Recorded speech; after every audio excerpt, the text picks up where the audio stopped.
مساكم سعيد مشاهدينا الكرام، متواصلين معكم بتغطيتنا لفعاليات كأس دبي العالمي. هذا الحدث الأغلى والأهم، هذا الحدث الذي يجمع عشاق الرياضة، عشاق الخيل وعشاق الموضة من مختلف أنحاء العالم هنا في دبي دانت الدنيا. من خلال برنامجنا نستضيف العديد من رواد هذا الحدث العالمي الكبير، واليوم معنا شخصية من أهم الشخصيات في مجال التدريب، مدرب جودولفين شارلي أبلبي. Hello Charlie, it's really nice to have you here with us today. Good morning. Thank you very much for inviting me. Thank you for being here with us, and of course with our meeting with you today we'll try to get as much as we can from you. And if we may go back to the start, to the beginning, that passion with the horses, when and where did that come from? I was very fortunate as a child. I was brought up in the west country of England there, and ponies were always from a very early age of 5. I think we had our own ponies, and we broke our own ponies in, and just from there onwards it was just ponies every day of my life basically. And therefore then my mother had Arab horses, so I was then introduced to Arabians, and we used to race those around the country, and then got introduced to thoroughbreds, and it's been there since, like I say, from the day I left school I've just been in racing all my life. Then the most important date in your life, July 2013. Tell me about that date, and how did that change your life? Is that was easy decision to take or not? Tell me about that. As respects to decision, yes, but it was one of those very surreal moments of His Highness to ask me if I would take the role as a trainer for Godolphin.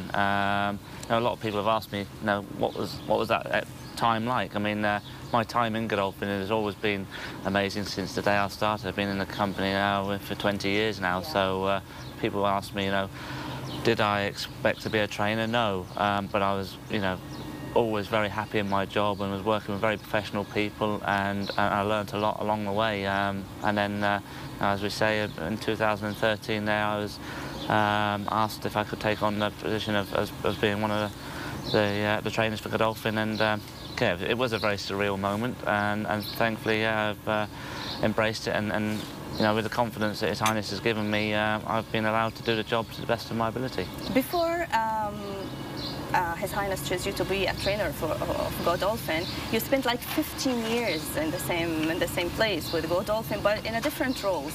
How did that help you to get much experience? How did that help you to be what you are now? Like I say, I started off at Godolphin as a rider, and then I was doing the travelling, so very fortunate. I find that the travelling was a great job in respects to meeting people around the world. Great thing about Godolphin is we're a worldwide stable, so we're never frightened to travel. So I got to travel around the world and meet great people and see different training regimes going on. And then I was given the role as I moved out of the travelling side of it, and was more based in the stables as one of the head lads there. And again, in Godolphin, we're very fortunate with the people we've had working for us down through the years. The amount of experience that they've brought to the table has just been amazing, and I've been very lucky to be working with some great people, and I've learned from them as well along the way. Then I became an assistant within Godolphin, and again, my role just increased a bit more in management of staff and horses, and more to the day-to-day training of the racehorse, rather than as much as the care, but the training side of it. And then again, then my next step was obviously very fortunate to be the trainer, and so therefore my role changed once again. But that was a role that, as I say, it was a very surreal moment, but I've just been so fortunate throughout my life with Godolphin. I've just been, every step of the way has been enjoyable, and I think one thing His Highness has always instilled into me is, and instilled into what we see around us now, and people, if they're happy and they're confident in what they're doing, the chances are they're going to be successful. Exactly. Having that confidence instilled into me from a leader like His Highness Sheikh Mohammed, it's just been one of those. That's what I want to ask you about, Charlie. It's really not easy to be around a personality like His Highness Sheikh Mohammed bin Rashid, with all his knowledge of horses and that point of view, how his words affect you when he just chose you to be in this position? In respects to it was positivity that it gave me, you know, huge, you know. I mean, when someone like His Highness Sheikh Mohammed comes and, you know, asks you to take on the role that I'm doing now, it's a huge honour. People say, is there, you know, is there any pressure? No. I mean, as I've always said right from day one, I've been very fortunate. The horses have taken the pressure off me in the respects that, you know, the results have thankfully always potentially gone the right way, and they're going the right way still, thankfully. But more importantly is you know, when I have, you know, His Highness there to call and he'll call me and ask me about horses, and if I say, well, you know, some days it's just not going the way we would like it to go, and he said, don't worry, just keep pushing, keep going forward, keep looking forward. And I say, when you've got somebody like that behind you and giving you that confidence, it's hopefully making up into a successful team. يأتي في المركز الأول الآن في هذه اللحظات، لكن هنا بالرقم 4 بانكسي يقلص الفارق، لكن ما زال كيد مي نيفر يأتي في المركز الأول ويتقدم بشكل جيد نحو خط النهاية. كيد مي نيفر غير من يفوز بهذا الصوت. نعم، كيد مي نيفر هو من يحصل على صدارة هذا الشوط والمركز الأول بشعار جودولفين وبإشراف شارلي أبلبي. جيمس دويل يحرز المركز الأول. So after being a trainer for Jockeys, 2014, it was like kind of a building year for you with large number of 2-year-old horses. So after that time, now in 2018, do you think you achieved the target you are working for, or you're still not there yet?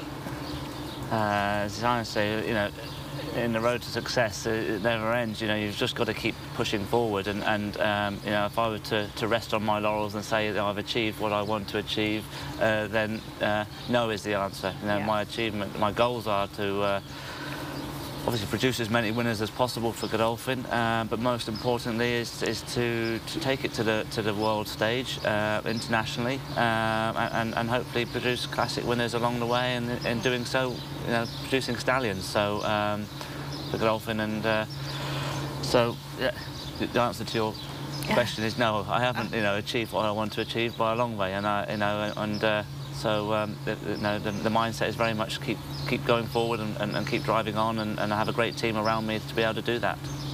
So explain to me a typical day for you in the stable. How do you start the day? What do you do exactly with the horses? How do you train a very expensive and important horses that you have in the stables?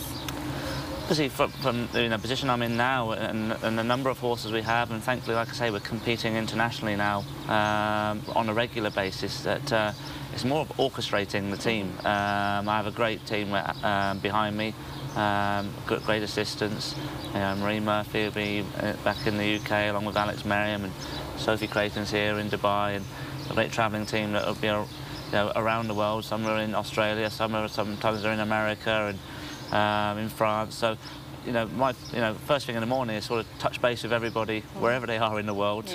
Time zones are always obviously a bit tricky at some stages during the course of the year, trying to catch up with everyone. But you know, basically, first and foremost is just check in with everybody and get the reports back from them on how the horses are.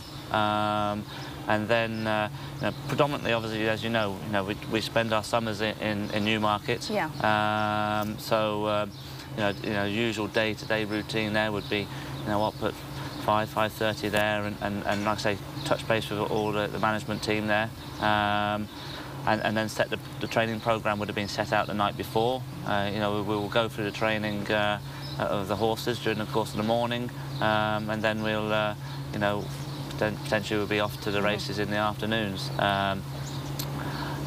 and then, like I say, then November time we would normally start shipping horses back to Dubai here for the carnival.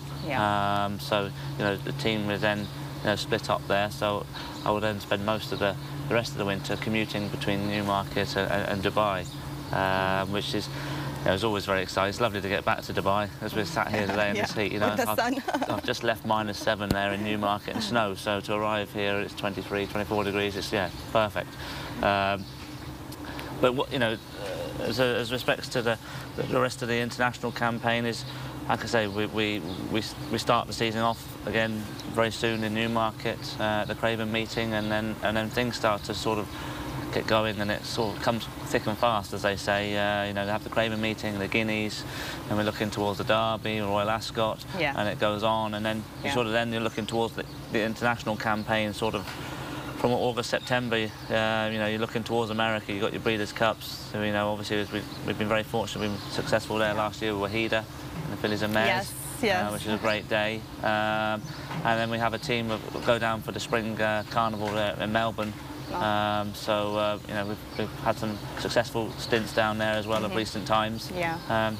Obviously, high on the, as I say, the bucket list will be to try and win the Melbourne Cup for His Highness. It's one of the races that we've yet to win, so you know, it's very much, I say, high on the priority list to try and achieve over the next few years. So, Charlie, from your experience all those years, what's the recipe? How can we train a champion, a winner horse? Is it depends on the horse itself, the trainer, the atmosphere? What is it? First and foremost, I think you need the athlete himself. As they say, you've got to have the engine there. You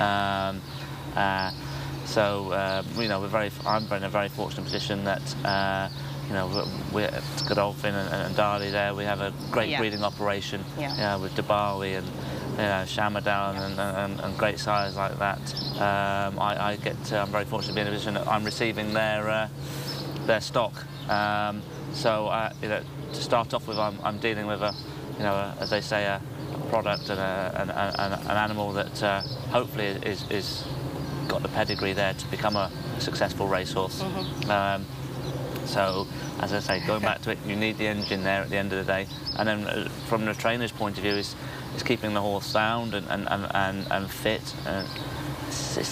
The best way I sort of describe it is like training like any athletes. You know, you have to be healthy, fit, and as we've started at the start of it, hopefully happy. If you're happy, you can be positive, and positivity is one of the best things to any successful athlete, business, however you would like to use it. So we like our horses to be, like I say, hopefully have the credentials there to become a racehorse, and then from my point of view is making sure that he arrives on the day or on the night, wherever it may be, fit well and wanting to win. يتقدم بشكل كبير باتجاه خط النهاية. ريم هنا في المكان. محاولة لفازيراباد، لكن ريم صمود. ريم صمود. نعم، يعبر إلى خط النهاية. نعم، ريم فعلها. نعم، في المركز الأول بشعار جودولفين وبإشراف المدرب شارلي أبلبي وبقيادة ويليام بيوك. ريم يبدو بأنه جاهزا لليلة الكبيرة، ليلة كأس دبي العالمية. So your first winning was outside of UK, was on the Breeders' Cup. How does that make you feel? Do you really enjoy the winning first time outside the UK, or you prefer to have the first achievement, the first prize in UK? Well, obviously, I was the Breeders' Cup for that year was outstripped winning the juvenile, and you know. I was very fortunate. I had the winners in the UK beforehand. The first winner was especially there at Ascot, and we'd had a few pattern race winners there. And, you know, His Highness and Princess Hare were there when we went to Goodwood, and very lucky to have we had a great day at Goodwood there. Had a few winners there, but I suppose my first real, again going back to surreal moment, what was Santa Anita is a very special racecourse as well. It's very picturesque and a lot of history there, but to have the first Grade 1 winner stood there, that was my first. People always say, you know, what do you get when you have a winner like that? It's sort of my way of saying thank you and repaying His Highness for giving me the opportunity to be where I am. Yeah. Having winners is what we always ultimately want to achieve, but from His Highness's point of view, He wants us to achieve the best, and so the results I can get at top level is the way of saying, you know, thank you for letting me be where I am and doing what I'm enjoying, and hopefully the team are enjoying. Yeah. So, tell me the secrets behind this business, because obviously we're just enjoying the races, see the horses for a couple of minutes, and we never knew all the behind the scenes, the preparation for all of that. So tell me about some secrets for this business. You know, you want to give all the secrets away, someone will try and overtake you. But, you know, I think that the main thing is, like I say, the way that you manage your stable, the internal structure of any business, it has to be, you know, as I say, the cogs will need to be working and doing the right things. I have a great, like I say, infrastructure there at Moulton Paddocks, where the main base would be, in respects to, you know, the management team, a team of people that I've worked with for many years there now. So we all get on very well. We all know what His Highness and Godolphin, you know, want to achieve. So we all have the same mindset in respects to, we know what the job we've got to do. We've just got to get on and do it and try and get the results. Right. In doing so, it's like I say, you set the training program out to get your horse to its peak fitness for those, you know, peak races that you want to be there. You know, like I say, we're getting excited now and starting to wind things up in preparation to hopefully looking towards the Guineas, which will be the first classics in Newmarket in England. So those horses are already, you know, their preparation is already underway. So trying to get them fitter every day and making sure that, you know, we hit hopefully the target 100% on the day. Yeah.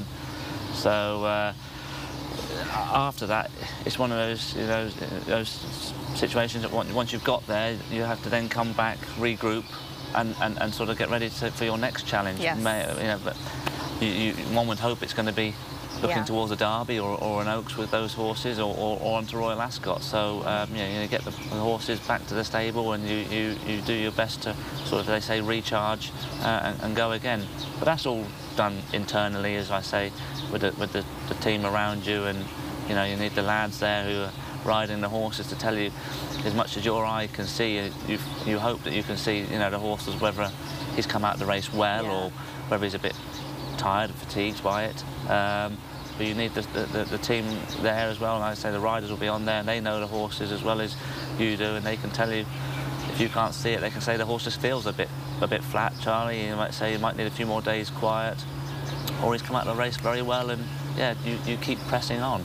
So you know what? It's really a pleasure to talk to you, to have you here, because from your conversation, I can feel the passion. I can feel the love that you have for the horses, for the races in general. But with all that successful, I'm sure, like everyone, you're facing challenges. How do you deal with some challenges with the low points sometimes? That you of course you're gonna face it like everyone else. With all that success, maybe it's gonna be like double. Well, yes. So going back to our original sort of start of the conversation, you know, the interview here is I'm very, very fortunate that I have, you know, a great leader in His Highness Sheikh Mohammed behind me to, you know, if ever I feel I'm coming under the pump here, you know, because we need to deliver.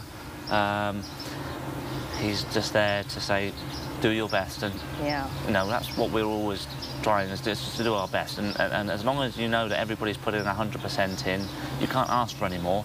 It's the same with the horses, you know, if you feel, you know, they're giving their 100% out on that track there, you can ask no more of them. So from my point of view, like you say, we're very fortunate, you know, in the operation that we're in, that we've been very successful. But there's still goals there to be achieved. You know, we still, you know, we want to go and win a Derby. We want to go and win classics. You know, obviously the first and foremost is the Guineas. You know, that's our next challenge, is the Guineas. How do we address that? To you know, our heart and soul into it in respects is we want these horses to arrive in their peak condition, and on the day we'll find out whether they're good enough to be a champion or not. Yeah. It's really a relief to have such a support in your life, really. 100%. Yeah, you know, like I say, that's why, you know, people will say I'm quite a relaxed person, but yes, I come across as being relaxed, but again, I keep repeating myself, but it's the guys that are around me that allow me to. I think if you're relaxed, you look at.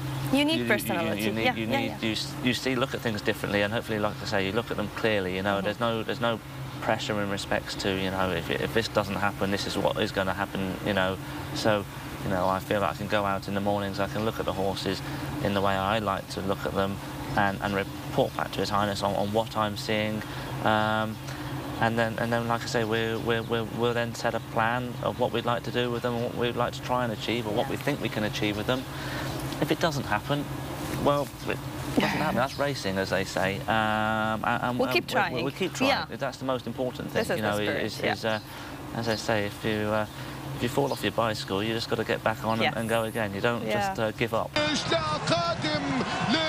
بشعار جودولفين وبإشعار المدرب الوطني العالمي سعيد بن سرور باتيك كوزيغراف. قتال على المركز الأول. دخول ثنائي لفولكسوت، وليش لا من يحصل على هذا السباق. كلاهما بنفس الشعار، ولكن اختلف المدربين شارلي أبلبي وسعيد بن سرور. سنكتشف من هو في المركز الأول، فولكسوت أو أنه ليش لا. نعم ليش لا، وفولكسوت دخول ثنائي مميز للغاية. لاحق، يا الله، يا سلام، يا الله. نعم يبدو لي فولكسوت في المركز الأول. So let's talk a little bit about the jockeys. How do you choose the jockeys that you're working with? Any specific things that you want to have in your jockey? I'm in a very fortunate position again with the jockeys. William Buick and James Doyle are both retained by Godolphin, as well as Michael Barcelona in France there. So, you know, I've always felt I'm very, very lucky to have, you know, three very talented young riders to be able to call upon. Obviously, you know, William is priority. The rider that rides the most for me is from Malton Paddocks there. You know, but we've got plenty of horses for all these jocks to get on. So the great thing about it is, you know, William and James are in most mornings back in the UK there, and you know, a couple of times a week here in Dubai. So they know the horses. Great. You know, which is, you know. Do you think that's important? Because a few times I asked some trainers, they said, no, I really don't mind for the jockey to ride the horse at the first. I don't know. Does it really matter? Is it really makes a difference to have a relationship between the jockey and the horse? I feel it does. Yes. You know, everyone's different. So I'm not saying that the other people are wrong, but from my point of view, I'm a lot happier when the guys have jumped up on the horses and ridden them in the mornings, because there's silly little things that they could go down to the start, and all of a sudden, you know. Hawkbill's a classic example. He's a very sweet, free sweater. No, but William knows him inside. He's ridden him at home. He knows he sweats. And as I say to a lot of people, the day he doesn't sweat, I'll be more worried. But for jockeys getting on these horses, if they're going down to post and it's keen, or it's lazy, or it sweats, or it doesn't sweat, all these little idiosyncrasies, you know, they get to know them and their characters. So I think it's, personally for myself, I think it's very important. And again, just I'm very happy that I've got these guys that can come in and sit on these horses and you know, be there in the afternoons to do the job that they're paid to do, and they're very successful at it. So a few days before Dubai World Cup, what's your expectations? What's your hopes? I hope to have a winner, because I'm yet to have a winner on Dubai World Cup night, so that's high on my bucket list. But we've got a nice team hopefully going into World Cup night. You know, they've campaigned well throughout the carnival, so I'm hoping that, you know, we can keep that rolling into World Cup night. You know, Blue Point's obviously going to be high on the list in the Alpos sprint there. He's been a very exciting horse for us, and obviously potentially Goldtown, you know, in the UAE Derby, and like I say, hopefully we can have you know, a runner in the World Cup itself, which should be nice. But yeah, keen to try and you know, get that winner on the board. Hopefully. But you know, the great thing about World Cup night is, you know, His Highness will be here, and what he loves to see is great racing, international racing, which we're going to see, and it'll be a great crowd here. Yeah. And people enjoying themselves, exactly. and hopefully enjoying seeing supreme athletes in the jockeys and the equine side, you know, with these horses. So. Yeah, that's what the World Cup's all about. Is great racing and people having fun. So, of course, you are an idol for the horse lovers and horse racing lovers. With all that achievement and success, I want to finish our program today with a word from you, Charlie Abelpay, to our viewers, to your lovers, to your fans. Something from you to them. I just wish that you all hopefully have enjoyed the carnival and will carry on going on to enjoy World Cup night. And I wish you all the success and happiness, and I wish you the best of luck for the future. Thank you. Thank you for being here today with us. Thank you. My pleasure.